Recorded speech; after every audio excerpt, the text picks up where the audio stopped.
اس کی مسجد کے ساتھ برابر ایک عورت لڑکیاں سپلائی کرتی تھی، غلیظ ترین کام، گندا ترین دھندا۔ اس شاگرد نے میرے بیان کی کیسٹ اس کے بیٹے کو دی کہ بھئی یہ سن لو، پہلے دوستی لگائی پھر کیسٹ دی۔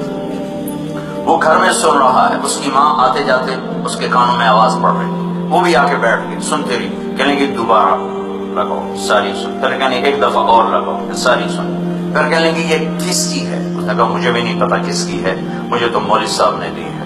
اس نے بیٹے کا ہاتھ پکڑا، مسجد کے دروازے پر آ گئے، لوگ تراویح پڑھ کے نکل رہے تھے،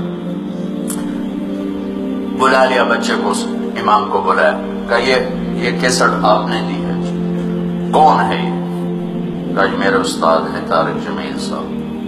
وہ کہنے لگے انہوں نے توبہ کی بڑی اچھی بات کی کہ میری توبہ قبول ہو سکتی۔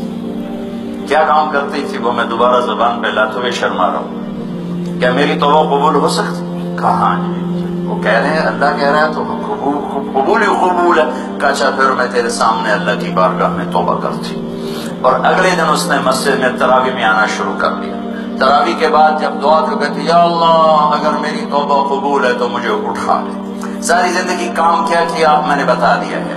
یہ 5واں روزہ ہے اور وہ روز تراویح کے بعد کہتی یا اللہ میری توبہ قبول ہے تو مجھے اٹھا لے۔ 29ویں تراویح سجدے میں اللہ نے اٹھا لیا۔ ساری زندگی کیا کر کے گزری اور موت رابعہ بصری جیسی آئی۔ آؤ میرے بچوں ہم اللہ سے آج صلح کریں۔